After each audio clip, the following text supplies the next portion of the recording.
best 60 minutes of your day, the Bryan Bulaga Homer Hour. And with the historic segment, Bryan Bulaga and Jason Wilding, in which I actually listen. That special segment will be at 5:30 tonight. Jason Wilding on assignment until 5:30. Jason Wilding Enterprises, he has like a million things he does. Bryan Bulaga has Bryan Bulaga Enterprises as well, but he seems to be able to hold on to whatever the expected time is. And Jason's difference is only like about 10 minutes. But if I was listening, I go, damn, I got to wait a half hour for Wildy and Bulaga? Oh, come on. Bryan, good afternoon. How we doing? Doing fine. How about you? How are you doing? I'm good. Is your golf, have you played any more golf? Is your handicap still higher than you want it to be? I hit some balls today. I went out there, hit some balls today. I'm playing tomorrow. But yeah, it's higher than I want it to be. I mean, I stink. I mean, that's just what it is. Okay, hold on. Just so people know, you feel like you stink, but your handicap has been as low as 6. And I think probably now it's like 8. And just so you know, anybody listening now says if Homer's accurate, then Bryan Bulaga has no idea what stink means in golf. But by your own standards, as to how good you've been at one time, you stink. Yeah, I mean, Okay. that was, yes, by my standards, yes. I mean, it's well, that's what I was playing a lot, though, right? Like I was playing a lot of golf, and that was my Oneida Country Club days up in Green Bay, where I was playing 4 or 5 times a week without kids. A lot of golf. It was a lot of fun. A lot of fun. I'll say that. For people who want to know, and there are some, what changed that you got better at? I always assume it's 100 yards in because that's the defining necessity for anybody to have a really good handicap. Yeah, I mean, it was that, and not losing it off the tee, like getting it in play right off the get, right? Like not putting yourself hitting 3 off the tee. Like that's, to me, was the biggest thing. Because when I started playing, yeah, I could swing it hard, and if I actually squared the face, yeah, it would go a long way. But most of the time, it was going all over the place. So, I mean, I was starting off most of my, holes, dropping and hitting 3. So like it's very hard to score if you're doing that. So the first thing, straightening out the tee ball and giving myself a chance to at least make par. And then, like you said, 100 in, and then chipping around the green, and then putting, and kind of working my way around a course and understanding how to manage around, right? Like and understanding, not leaving yourself short-sighted, and wind, and judging that, and doing all those things. It's because when you're not used to playing golf, you're not even thinking about those things. You're just out there hitting the ball. You got your rangefinder, you see the distance, swing and go. Like, so you don't even think about those things, but all those things impact, guys that are scratch and playing really good to where I was when I started, which was giving money to everyone every time I went out there. It's terrible. No, you just were a bad negotiator. What? Oh, I mean, I could have negotiated all the terms in my favor. I was losing. It didn't matter. Well, but I figure you use that as a way to inspire you to get better. Because I did for sure. I was like, this can't happen anymore. Right. And, the amount of money, you don't have to tell as much, but and that to me is smart because you don't want to lose the money. So you probably did get better. Oh, yeah. Had to. Well, no, you didn't have to. You've played with people that lose and just continue to lose. And you're amazed they don't get it. And my answer is they just don't care. I don't know. You'd have to, I can't explain why some people are like that. But some people are just suckers and they're easy money. I don't get it. Yeah. And in fact, the really serious gamblers will let them win every once in a while because that will continue the game. And that to me is just really mean, but it does work. I got to let them win every once in a while or they just won't keep doing this. So, yeah, you just let them win, and then we're good for another 6 rounds of kicking some butt, right? Yep, another round of torture Yes. for them. I mean, and you play in tournaments, and then, people have handicaps and they use them. I just want a better score. Nothing else matters to me. And if I have a good score and I get better, then whether you win or lose, it just doesn't. But that's not how golf goes for some people ever. And you play in way more tournaments than I have. Club tournaments, things like that. People are just different in terms of how they compete in golf.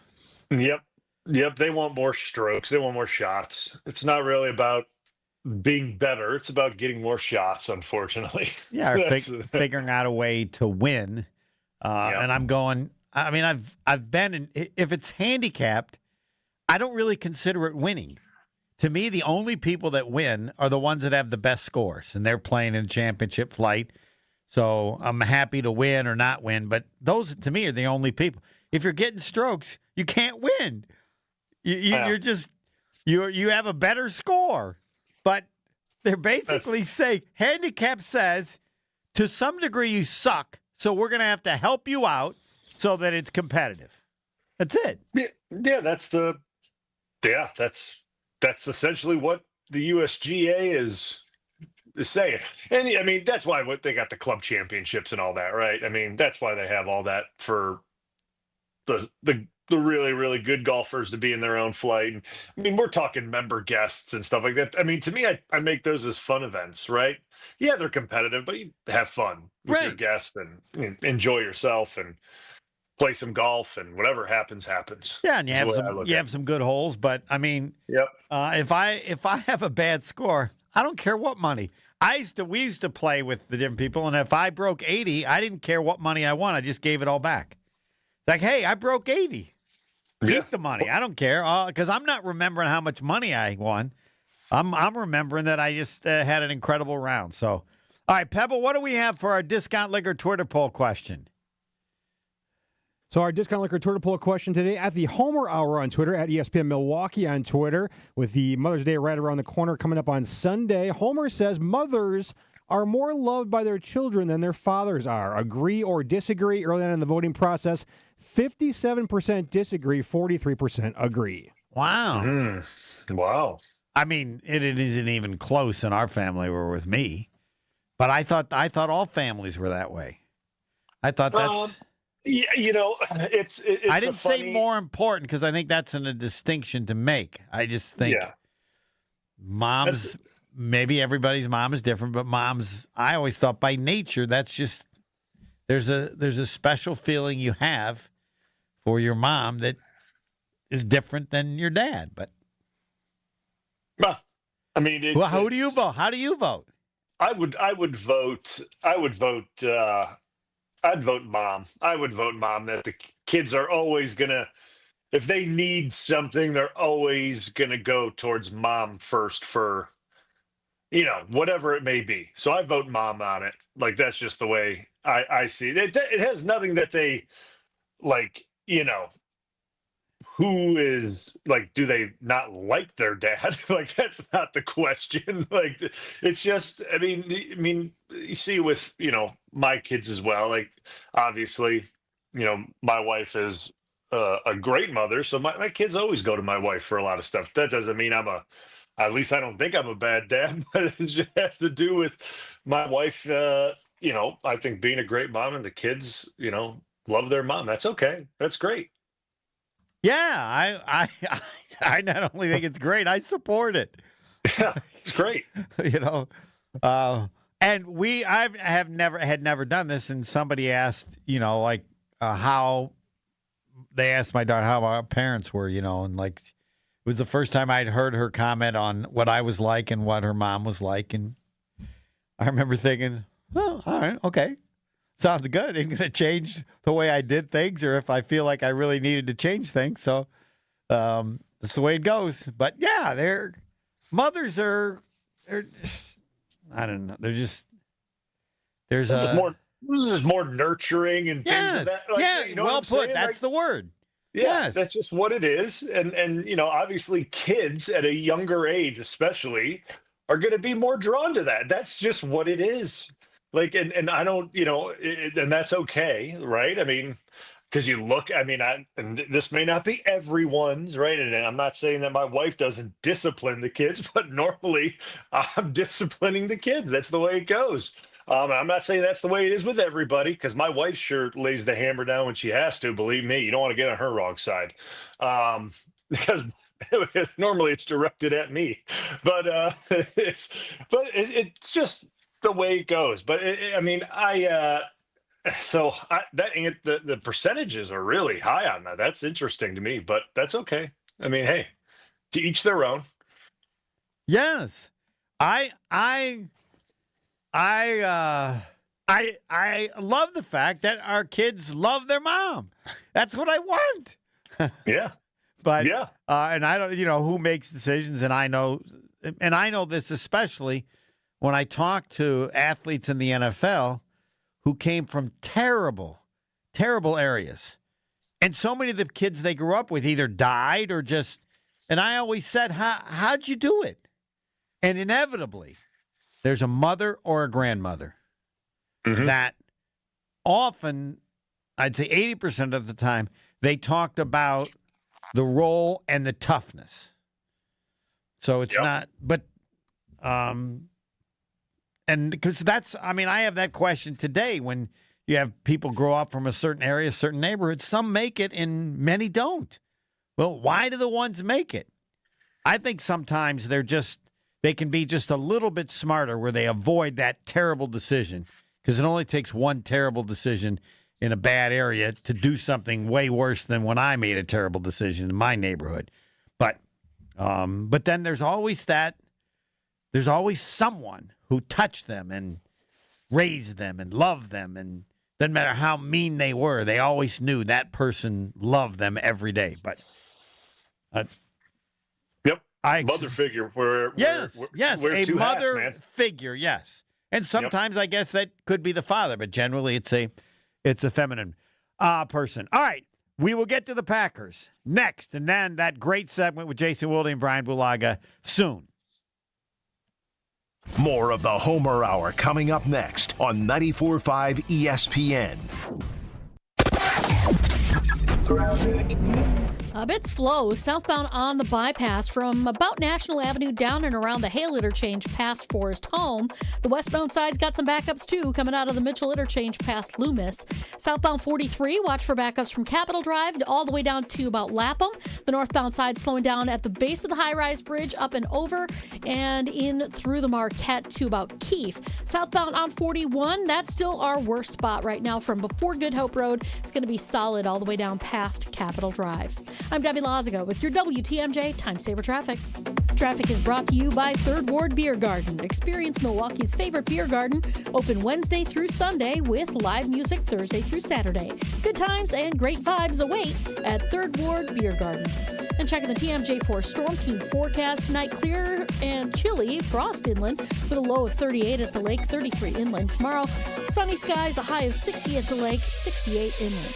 From the WTMJ Traffic Center, I'm Debbie Lazaga on 94.5 ESPN. It doesn't matter if it's your first betting slip ever or just the first one of the week.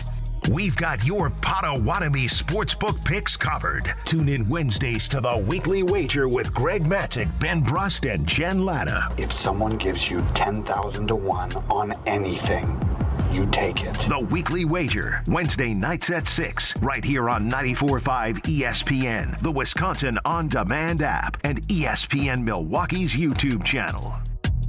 Summer's getting closer, and Brewers action at American Family Field is only heating up. Don't miss a Midwestern throwdown between the Brewers and the Twins, May 16th through the 18th. Get a Jedi Jackson Churio Star Wars Night bauble with a special theme night ticket on the 16th. Then get here early for an exclusive Brewers cribbage board giveaway for the first 25,000 fans on the 17th. Presented by 620 WTMJ. Get tickets at Brewers.com. When having new Pella windows and doors installed at your home, you get the full Pella experience. That means we're with you from start to finish. Our team doesn't disappear after the work is done. Just like with Vinny, your Pella experience starts with a free in-home consultation. It was a really comfortable kitchen table chat. We knew Pella was going to get it right the first time, and they designed a project with us. They didn't just replace our windows and doors. With customizations driving limitless possibilities, our Pella experts truly listen to your vision, just as we did with Nicole. I felt like they really listened to us. There are so many options that are available, so it was nice to have someone narrow those down, offer some suggestions, and they made sure that the design was what we wanted. Don't wait any longer, because right now at Pella Windows and Doors of Wisconsin, get 0% financing for up to 6 years. Visit PellaWI.com today. Certain restrictions apply. It's 5/31/2025. It's time for the Milwaukee Baseball Report on 94.5 ESPN.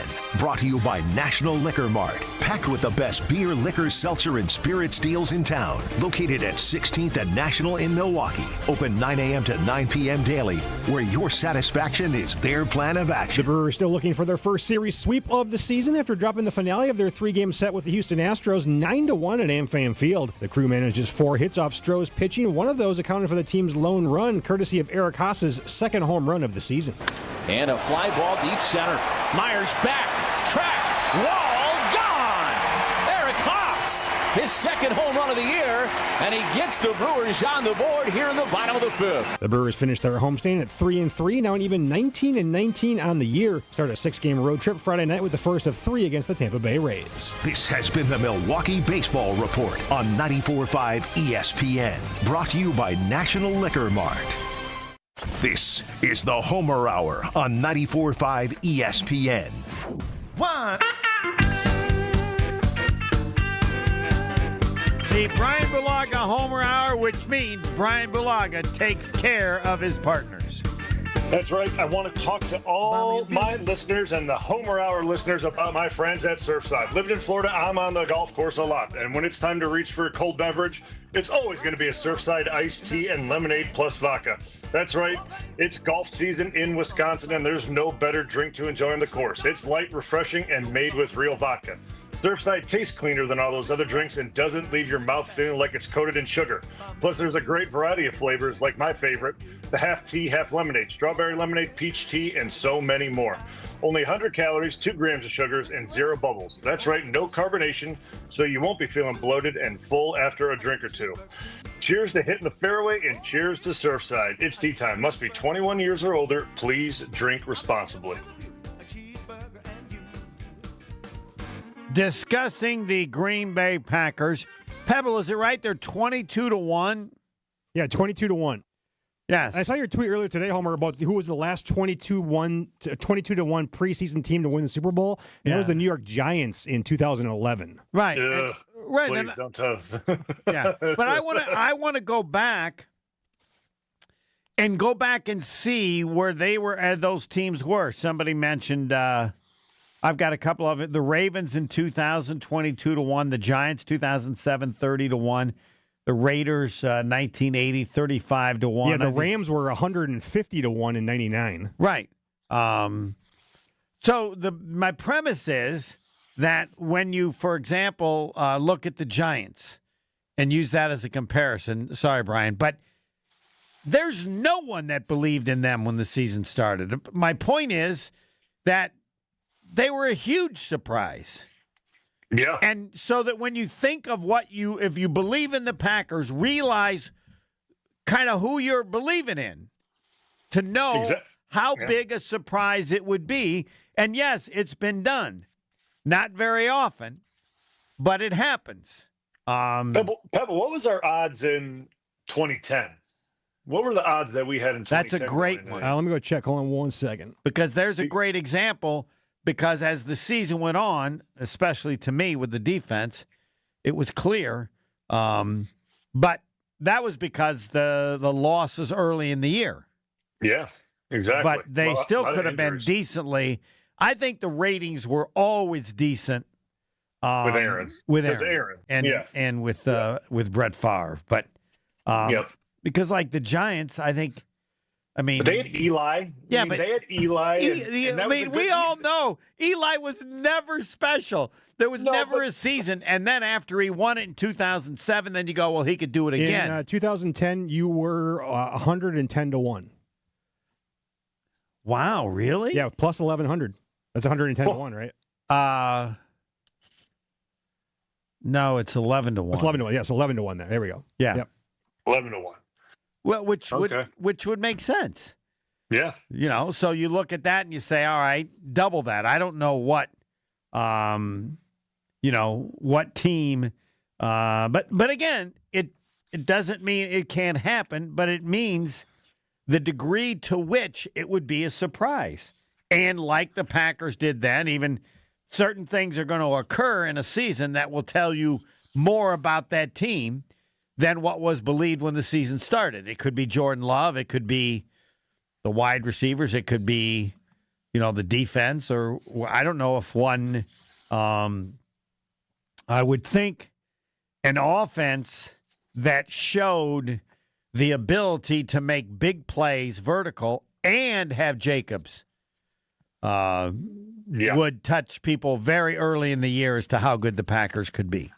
Yeah, if they can show that they can stretch teams down the field and make those two and keep teams in two shell. So what I mean by two shell is cover two or some variation of it and keep those two safeties high, right? You don't want single high and want that extra guy coming down into the box and essentially creating a 7-man front. And that's a lot of the times I get, you can get 6 blockers, but you're outnumbered when you're blocking with 7 guys down in there in the box. You're outnumbered, and it's tough for an offensive line plus a tight end to maneuver that. You're cutting one loose, and you're hoping, you're executing up front. So what you want to be able to do is stretch the defense, make them back off, which we were able to have with Aaron so much. Was teams had to play us two shell. They had to play us honest. They had to play back.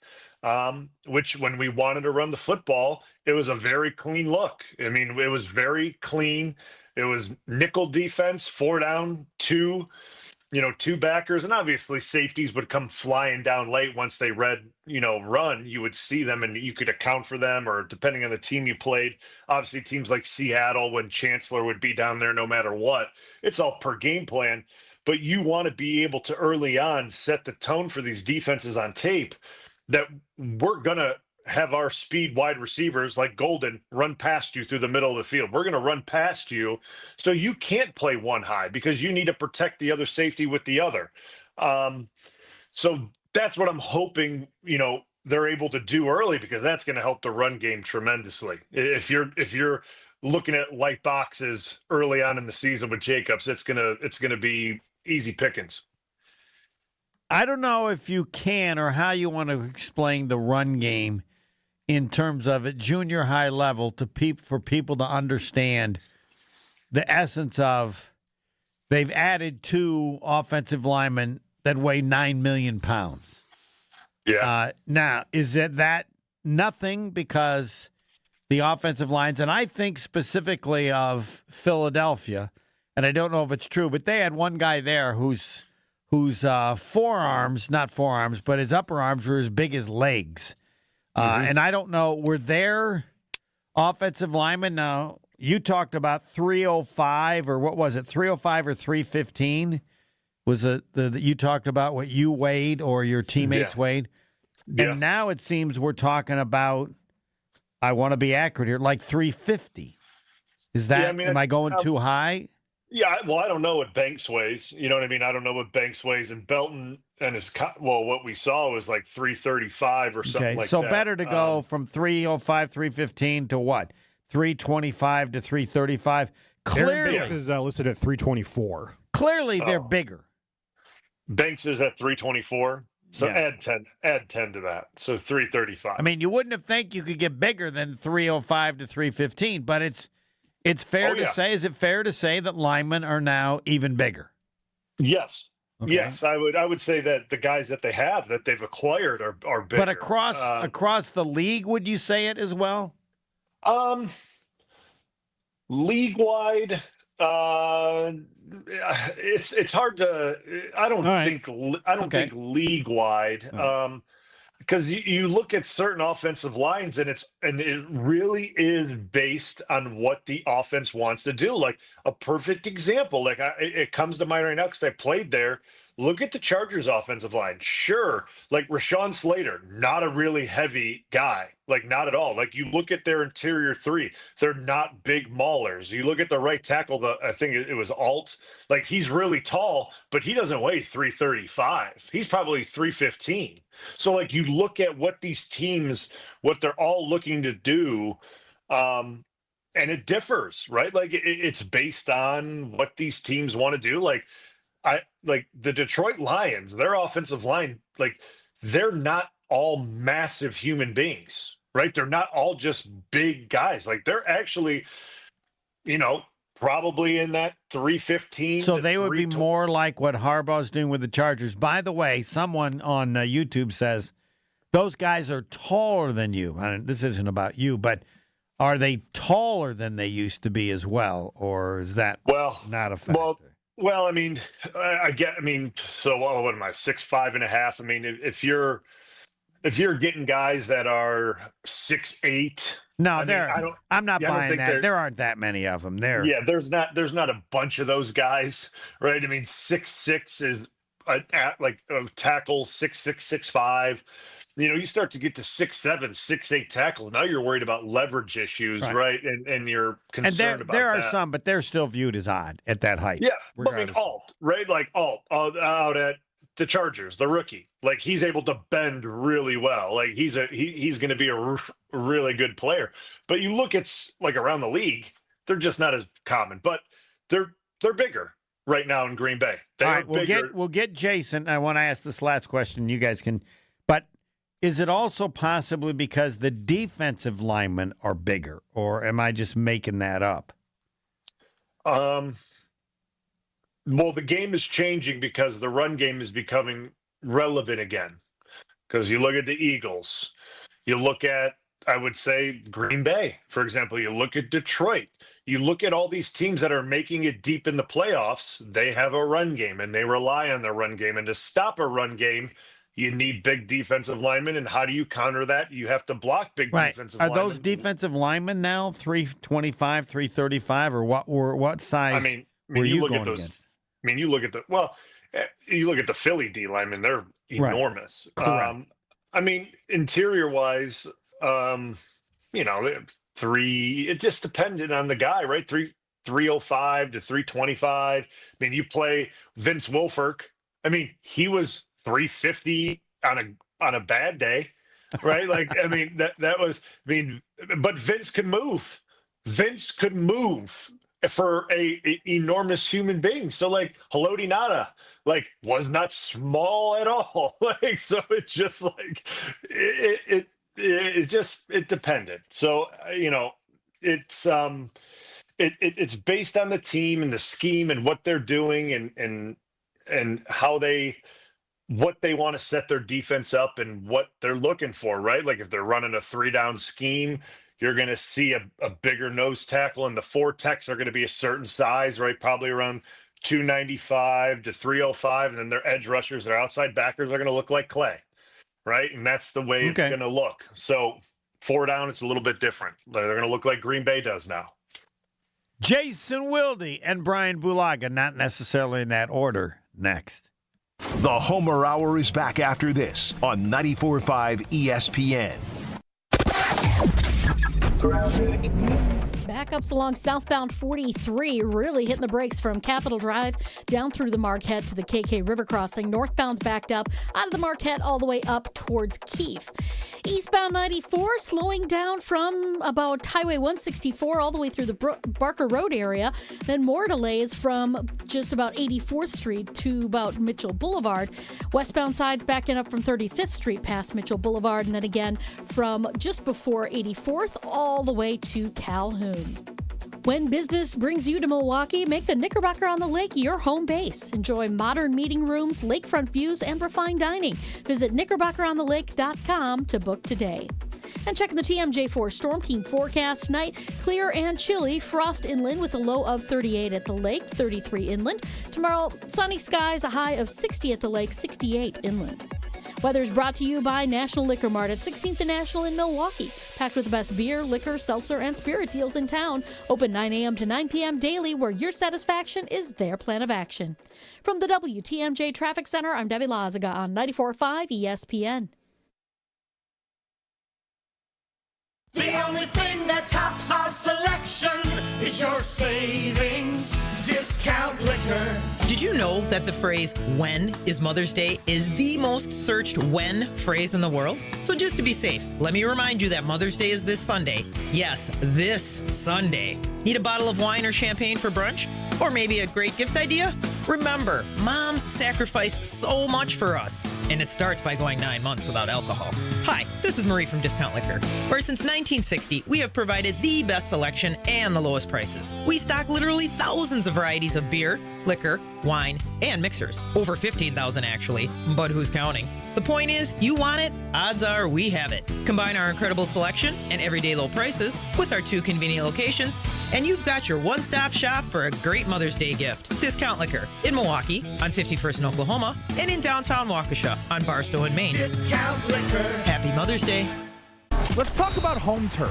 Your lawn is a reflection of your pride, hard work, and even competitive spirit. If you want a yard that makes the neighbors stop and stare, you need the right plan. That's where Weedman Lawn Care comes in. Weedman's lawn care program is kid and pet friendly, uses golf course quality fertilizer, and has an effective weed treatment to dominate any issue. Get a free quote of Weedman's winning formula for your yard at weedman.com and get 50% off your first treatment. That's weedman.com. Weedman for the win.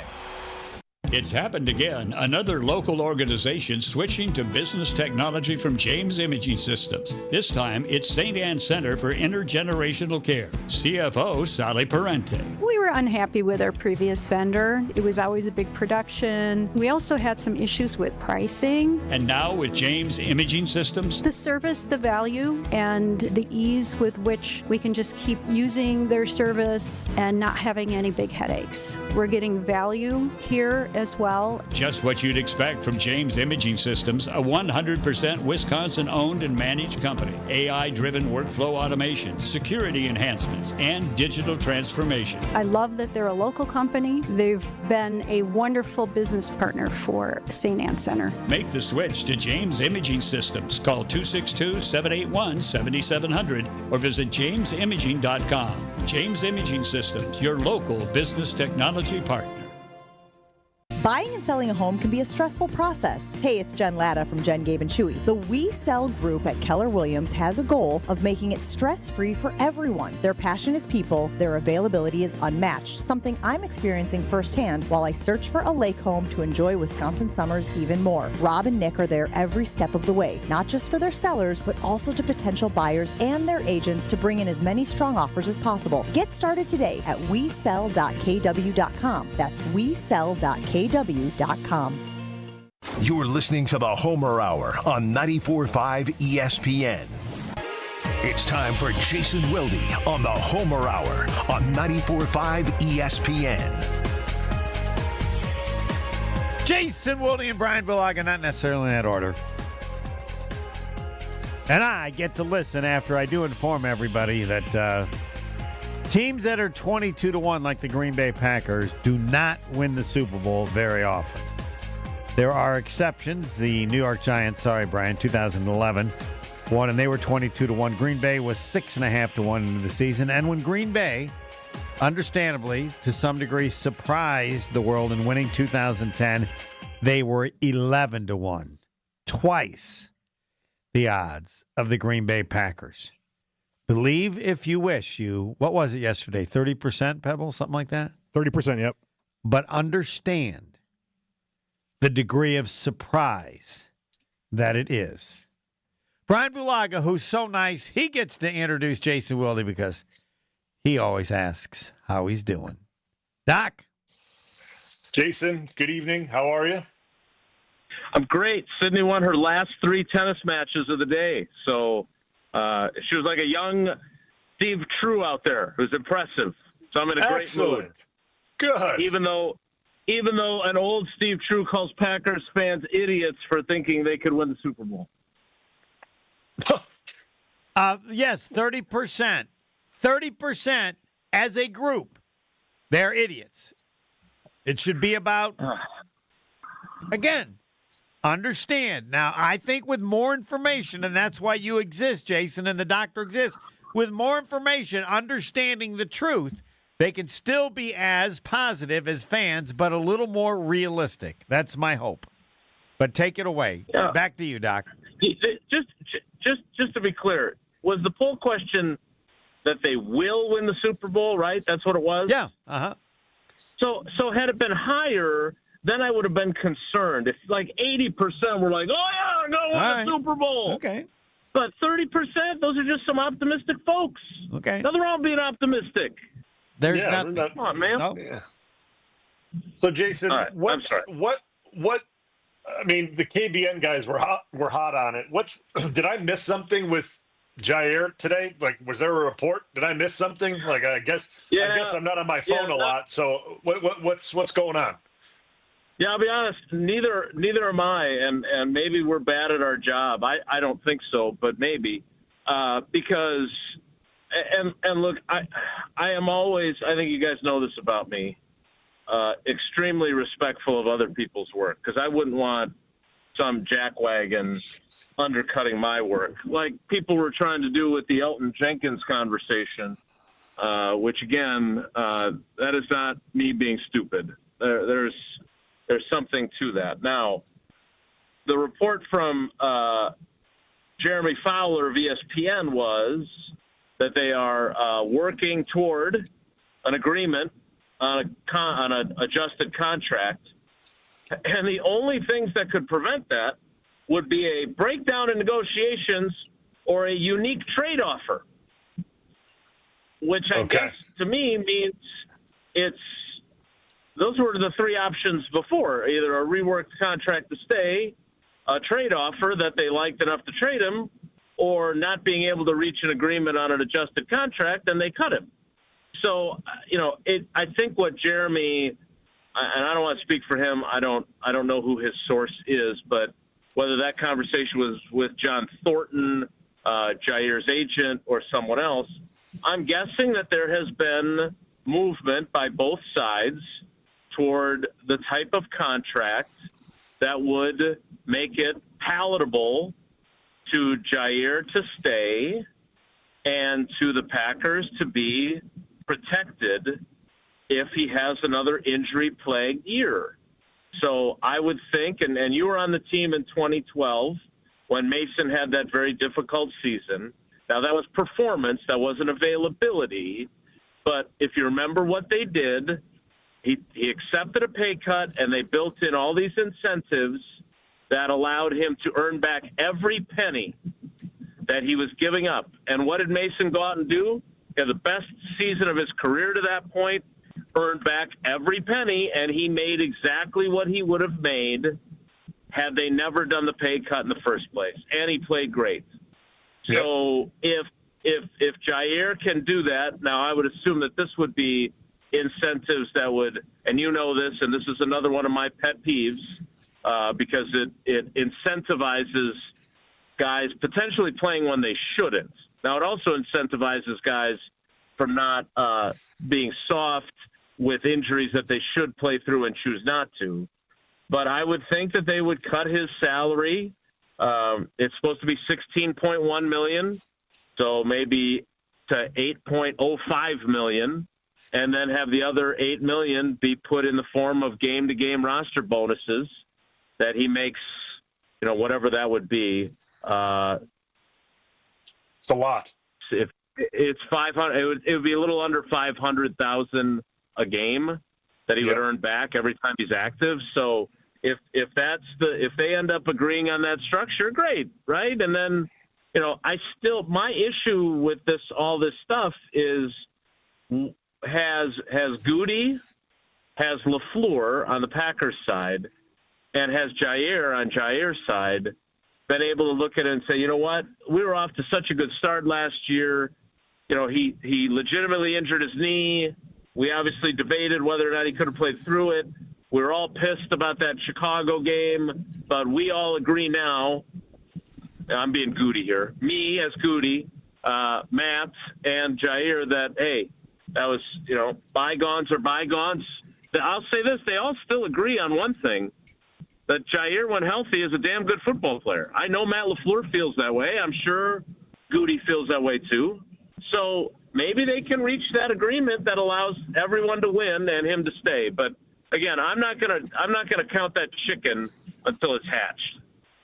Do you see any legs with this Dobbs with the Steelers interested in him? Do you see any legs in that, or I don't see any legs in it, because now we'd be right back in the same boat that we were talking about before the draft, and that's getting rid of receivers, not having any wideouts.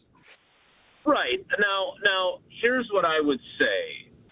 I would say that if they feel, because they added two guys, they're both going to make the team, right? A first and a third round pick. That's not the same as being a seventh rounder.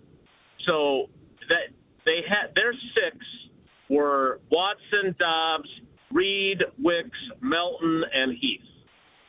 So you've already eliminated Watson because he's going to be out for the first half of the season.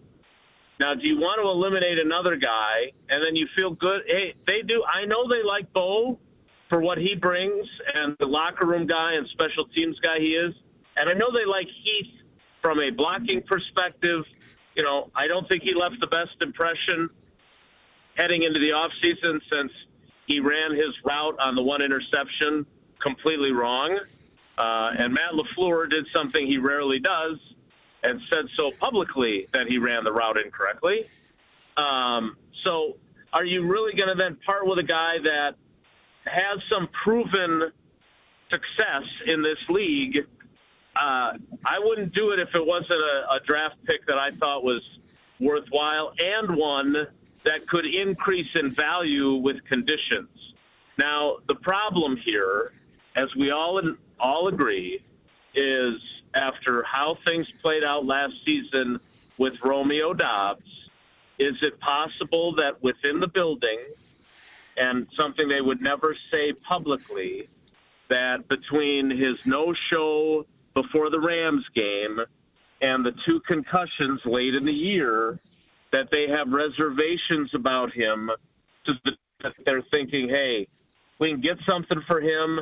If he plays well for Pittsburgh with Aaron Rodgers, who apparently barely talked to him, then we'll set 1,000 yards.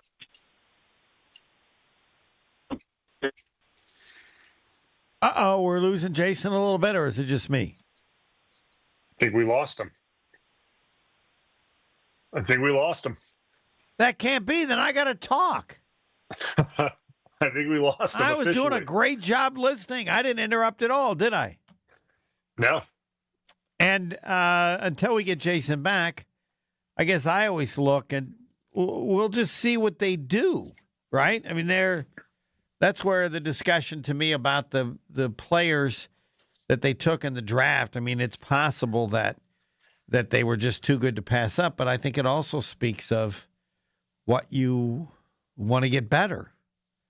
To me, it's if you move on from Dobbs, right, and you do trade him, we're kind of back in this predicament that we had talked about the wide receiver room being now, right? so now, young. Yes, Yeah. we're right back into it now, right? And we don't have Watson until probably the very back end of this season. And we don't know how fast the rookies are going to be up to speed, right? They'll eventually catch up to speed, but how long is that going to take? And that's my only concern. A great question for Jason Wilde, who's back. God, I was talking the entire time until Chris called back. That's embarrassing. So I think the last thing I said was I don't believe that Aaron Rodgers actually likes Romeo Dobbs, which has been reported. Maybe I'm wrong about that. Maybe they've been working out together in California and they've developed a connection they didn't have in 2022. But to your question, I think the expectation would be that Matthew Golden can come in and play right away. Now, Tausch hates it. Well, actually, he loves it because then if I'm wrong, he can criticize it.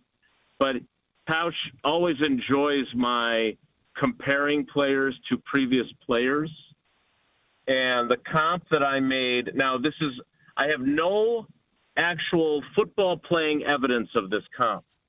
Remember, because the mini camp was basically just individual drills.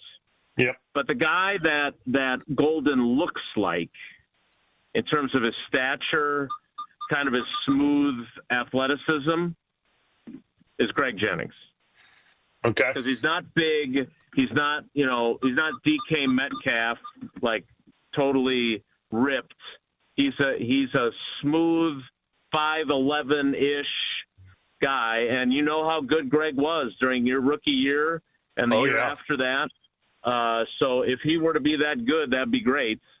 But he has not even caught a football from a quarterback employed by the Packers in a practice setting. He may have done it in a walkthrough, but during that rookie camp, he didn't even have a ball thrown to him by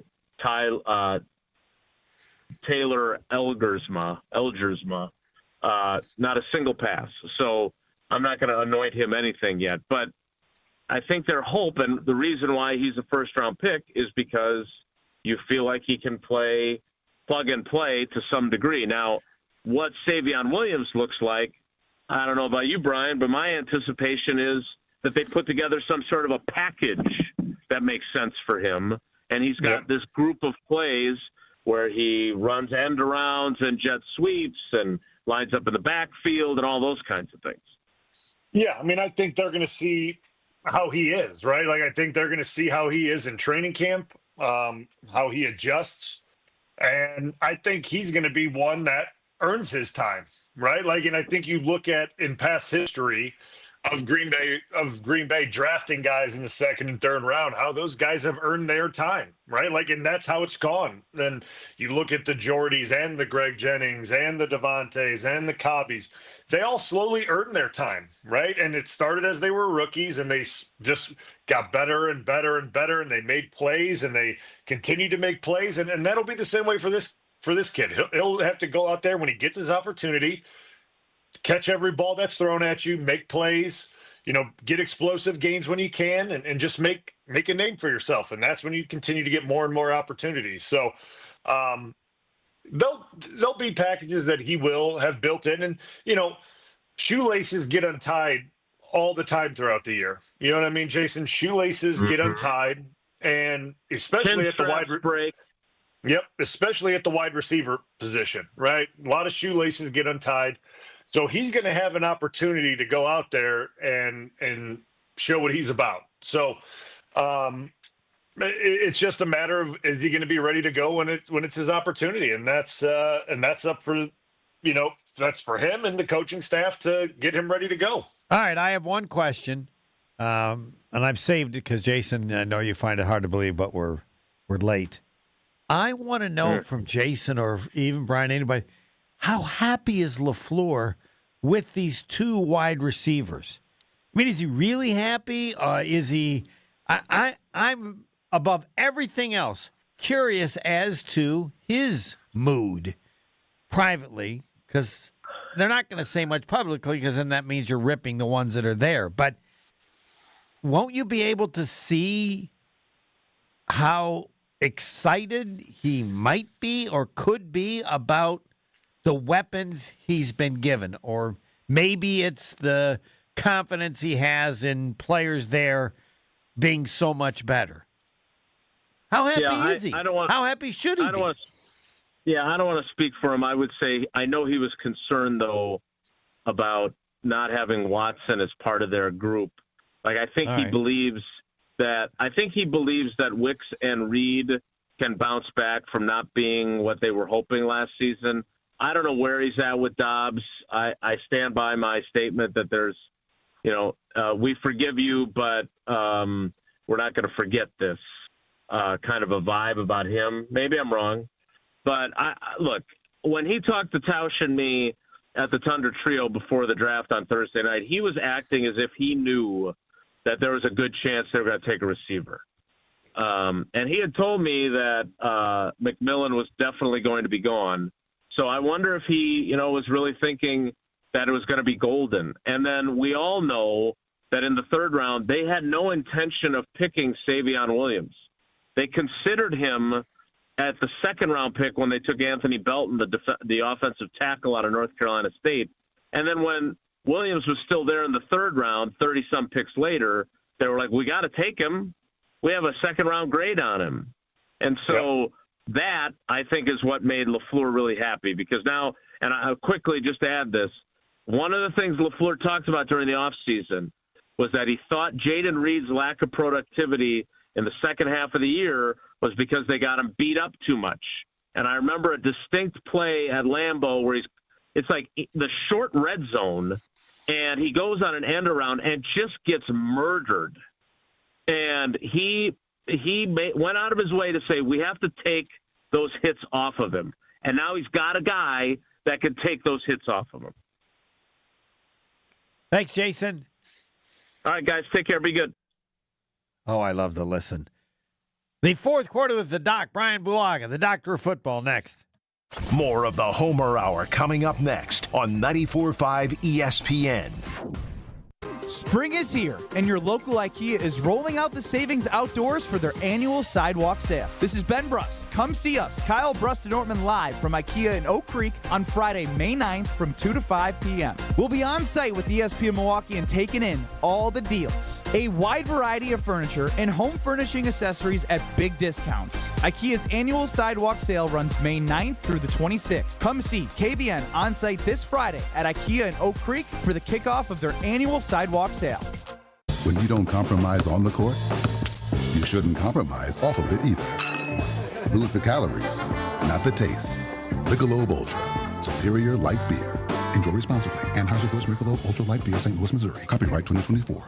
Hey, Bucks fans, enjoy Michelob Ultra at Brothers Milwaukee, Champs Americana Brookfield, Double D's Hales Corners, Ray and Dot's Greendale, and Who's on Third Milwaukee. That's Michelob Ultra, proud sponsor of the Milwaukee Bucks. ESPN Radio Sports Beat with Freddie Coleman. You've heard it time and time again that each game in the NBA playoffs is not the same. Each series is not going to be the same. Do not use what happened in the past as something that can happen either in the present or in the future. Boy, did we get a load of that. Not just what happened to the Cleveland Cavaliers in Game 1 versus the Indiana Pacers, but man, oh man, how wild was that involving Game 1 with the New York Knicks down by 20. They beat the Boston Celtics in overtime by 3. And then the Denver Nuggets, they're down by 13 in the second half, and Aaron Superhero Gordon doing it once again, hitting a shot at the end for the Denver Nuggets to pull off a win, this time versus Oklahoma City, like he did the game-ending dunk in the last series versus the Los Angeles Clippers. Now, that doesn't mean that the Knicks or the Nuggets have all the momentum or that Oklahoma City and Boston are automatically going to win Game 2. You know what it means? It's the playoffs, baby. Anything and everything is on the table. What you thought you knew can completely blow up in your face. Ask Boston from Game 1 and Oklahoma City as well. In 60 seconds, it is really Nikola's team in Denver. At the Home Depot, we know Mother's Day is a big deal. So what are you working on for Mom this year? With a little help from the Home Depot, you can help create a space just for her. We have a wide variety of patio sets and outdoor furniture that will make the perfect gift for Mom. Just add a few hanging baskets for a pop of color and texture for the perfect finishing touch. Shop outdoor furniture, flowers, gifts, and more for Mother's Day, in-store and online at the Home Depot. The playoffs are in full swing, and you can get in on all the action at ESPN Bet Sportsbook. Go from tracking the latest game-changing moments to placing bets in just a few taps. Right now, new customers can get $100 in bonus bets when you make your first $10 wager. Download the ESPN Bet Sportsbook app and sign up with promo code JOEQ, J-O-E-Q, to get started today. Must be 21 plus. Gambling problem? Call 1-800-GAMBLER. Terms and conditions apply. See app for details. Offer not available in New York. Everybody had the shovels ready to throw dirt on the season involving the Denver Nuggets. How could it possibly work when you fired your coach, Michael Malone, and your general manager 3 weeks before the end of the regular season? With 3 games left in said regular season, and poor Dave Edelman going in there and try to fix that whole thing. Well, they had a secret weapon that is no longer a secret, and that is now it is Nikola Jokic's team when it comes to the Denver Nuggets. Not just the team, the organization. They basically said, our superstar's not happy.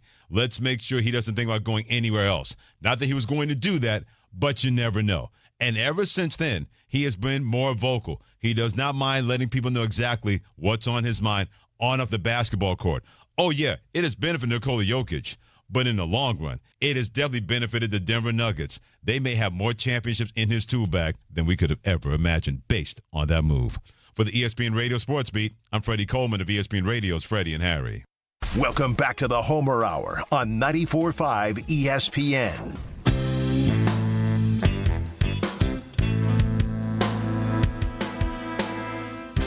Analysis live coming up next from their store. Live listening, show replays, exclusive content. It's all on the new ESPN Wisconsin app. Your state, your teams, your ESPN. The Wisconsin sports fans' best way to stay in touch with their favorite ESPN Wisconsin shows and keep up with their favorite teams. Yes, it used to be WisconsinOnDemand.com, not anymore. The new ESPN Wisconsin app in the Apple or Android app stores. As a follow-up, in the last 40 years, there have been 6 teams that were 22-1 or more to win. The last one being Philadelphia in 2017. In the last 7 years, 6-1, 6-1, 10-1, 12-1, 6-1, 10-1, 12-1. 15% of the teams, different than 30% of the fans. All right, Bryan Bulaga, you get the final word. What's appropriate for Packer fans to feel about their chances to win the Super Bowl? This is the final word from the doc. Yeah, I mean, I think they could be optimistic. I mean, listen, it is still May, right? Like, it's May. You could more than okay to be optimistic, to be excited. We haven't even seen this team take the field with a pair of pads on. So be excited, be optimistic. I'm optimistic. I think this team could do some damage, but like, let's let them put pads on and let's see. Like, yeah, let's wait. I say it's a great season if they win the division. You don't have to answer that now. You can think about it. Is it a great season if the Packers win the division? I say yes. Maybe that'll be a poll question. Maybe they'll ask the analysis as well. That live next.